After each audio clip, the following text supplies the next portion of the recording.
శుభోదయం.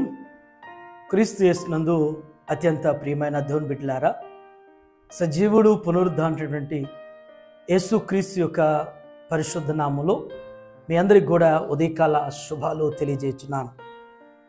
మన టిఎల్సి అనుదిన ఆహారంలో ఈ దినం దేవుని యొక్క మాటని మనం జ్ఞాపకం చేసుకుందాం. పేతురు రాసినటువంటి మొదటి పత్రిక 4వ అధ్యాయం 7వ వచనాన్ని జ్ఞాపకం చేసుకుందాం. అయితే అన్నిటి అంతం సమీపమై ఉన్నది, కాగా మీరు స్వస్థబుద్ధి గలవారై ప్రార్థనలు చేయుటకు మెలకువగా ఉండుడి. దేవుని బిడ్డలారా, ఉదయకాల సమయంలో దేవుడి మాట ద్వారా మనందరితో మాట్లాడుతూ ఉన్నాడు. ఈ వచనంలో మీరు గమనించినట్లయితే 2 ప్రాముఖ్యమైనటువంటి విషయాలు ఈ భాగంలో దేవుడు ప్రస్తావిస్తూ పేతురు ద్వారా జ్ఞాపకం చేస్తున్నాడు. మొదటి మాట ఏంటంటే, అన్నిటి అంతం సమీపమై ఉన్నది. అన్నిటి అంతం సమీపంగా ఉన్నది. దేవుని బిడ్డలారా, నేటి కాల పరిస్థితులే దేవుని యొక్క రాకడికి మరి ముగుర్తులుగా జ్ఞాపకం చేయబడుతున్నాయి. మరి దేశాల మధ్య, రాష్ట్రాల మధ్య, మనుషుల మధ్య మరి జరుగుతున్నటువంటి అనేకమైనటువంటి విపత్తులు అంతానికి దగ్గరగా ఉన్నమైనటువంటిది జ్ఞాపకం చేస్తుంది. యేసు ప్రభు మరి ఆయన 33.5 సంవత్సర కాలంలో ఆయన 3.5 సంవత్సరాలు పరిచర్య చేసినప్పుడు అంతం గురించి, దేవుని యొక్క రాకడ గురించి మరి ప్రభు యేసుస్వామి జ్ఞాపకం చేశారు. ఆ విషయాలన్నీ కూడా 4 సువార్థికులు చక్కగా మనకి బైబిల్ గ్రంథంలో పొందుపరిచారు. అంతం ఎలా ఉంటుందో, అంతానికి సూచనలు ఏంటో, అంతం ఏ విధంగా వస్తుందో, మరి అవన్నీ కూడా నెరవేరిన తర్వాతే దేవుని యొక్క రాకడ ఉంటుందనేటువంటిది జ్ఞాపకం చేయబడింది. కాబట్టి ఈ ఉదయం మరి టిఎల్సి అనుదిన ఆహారం చూస్తున్నటువంటి మనందరం కూడా ఈ సత్యాన్ని మర్చిపోకూడదు. ఈ యొక్క దేవుని యొక్క మాటని మనం ఒకవేళ పెడచివిని పెట్టినటువంటి వారం కాకూడదు.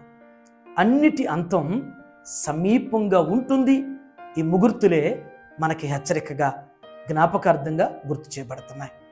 2వ తలంపు ఏంటంటే, స్వస్థ బుద్ధి గలవారై ప్రార్థనలు చేయుటకు అనే మాట అంటున్నారు. స్వస్థ బుద్ధి గలవారై, స్వస్థ బుద్ధి అంటే కడగబడినటువంటి అనుభవం, అంటే మార్చబడినటువంటి, మారు మనసు పొందినటువంటి వారు. అంటే ఒకప్పుడు రోగిగా ఉన్నారు, ఒకప్పుడు అస్వస్థతతో ఉన్నారు.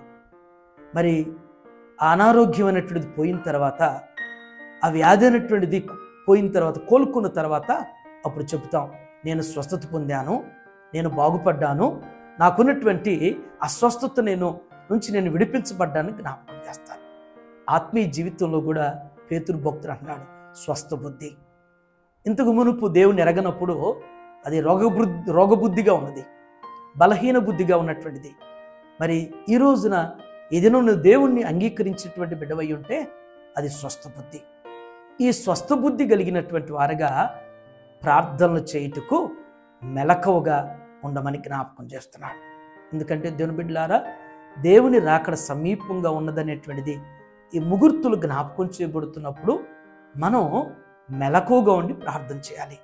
యేసుస్వామి ఆనాడు మరి శిష్యు బృందానికి జ్ఞాపకం చేసిన మాట అదే, మీరు శోధనలు ప్రవేశించుకునే నిమిత్తం మెలకువగా ఉండి ప్రార్థించమని కోరారు.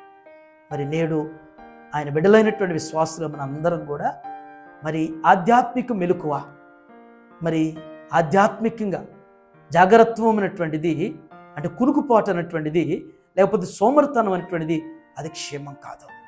ఆయన వరుడైనటువంటి దేవుడు ప్రభు ఎప్పుడు వచ్చినా కానీ వధువు ఏ రీతిగా, బుద్ధి కలిగినటువంటి కన్నిక ఏ రీతిగా సిద్ధంగా ఉన్నదో, నీవు నేను స్వస్థ బుద్ధితో మెలకు కలిగుండి ప్రార్థించిన వారం అయితే ఆయన స్వరం వినగలుగుతావు, ఎత్తబడతావు. ఈ ఉదయం మనందరం కూడా వ్యక్తిగతంగా స్వపరీక్ష చేసుకోవాల్సిన వారుగా ఉన్నాం. దేవుడు ఈ మాట ద్వారా మనలందరి హృదయాల్లో కార్యం చేస్తూ స్థిరపరచునగాక. ఆమేన్. ప్రార్థన చేసుకుందాం. దయగల మా తండ్రి, కృపగలిగిన ఆయన మీకు వందనాలు.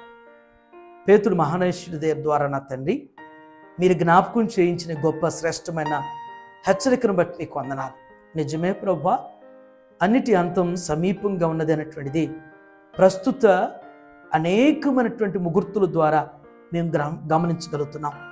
దేవా, మీరు రాకడ ఎంత సమీపంగా ఉందో, అంతం ఎంత సమీపంగా ఉన్నదో అనేక విషయాల ద్వారా మాకు బయలుపరుస్తున్నారు. దేవా, ఎంత ధన్యులమో మేమైతే నా తండ్రి. ఎరగనటువంటి మా సోదరులు అయితే ఆందోళన చెందుతారు, ఆవేదన పడతారు. మిమ్మల్ని ఎరిగిన వారం, మీ వాక్యం తెలిసిన వారం కాబట్టి నా తండ్రి, అంతం ఎలా ఉండిద్దో అనేటువంటిది, అంతం యొక్క గుర్తులు, రాకడ యొక్క గుర్తులు ఏంటో మేము తెలుసుకోగలుగుతున్నాం, మేము వినగలుగుతున్నాం, మేము సిద్ధపడగలుగుతున్నాం. దేవా, మీ రాకడ అంతం మేము గుర్తెరిగి నా తండ్రి, భయంతోనూ భక్తితోనూ ఎత్తబడినటువంటి వారుగా సిద్ధపడగలటువంటి అయా స్వస్థత బుద్ధి కలిగినటువంటి అయా మెలకువగా ఉండి ప్రార్థించేసేటువంటి అనుభవాన్ని దయచేయండి. అయా లోతు దినాల్లాగా నా తండ్రి, అయా ఇంకా నాయన తినుచు త్రాగుచున్నటువంటి పరిస్థితిలో ప్రభా, అయా ఆనాడు నా తండ్రి నినివే ప్రజల స్థితిలాగా మేము ఉండకుండా నా తండ్రి, అయా మెలకువగలిగిన తండ్రి సిద్ధపట్టుకు సహాయం చేయండి. ఇంకా నాయన మీరు రాకడ ఆలస్యం అవుతుందని చెప్పేసి అయా లోక వ్యాపకాల్లో నిమగ్నమైపోయినటువంటి ప్రతి ఒక్కరిని కూడా ఈ ఉదయం మీరు దర్శించిన తండ్రి, వారిలోనైనా కనువిప్పును మీరు కలుగు చేయండి.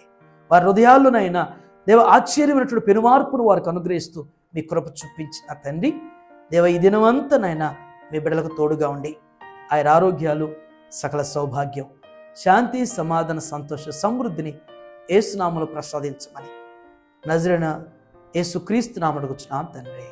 ఆమేన్. God bless you all.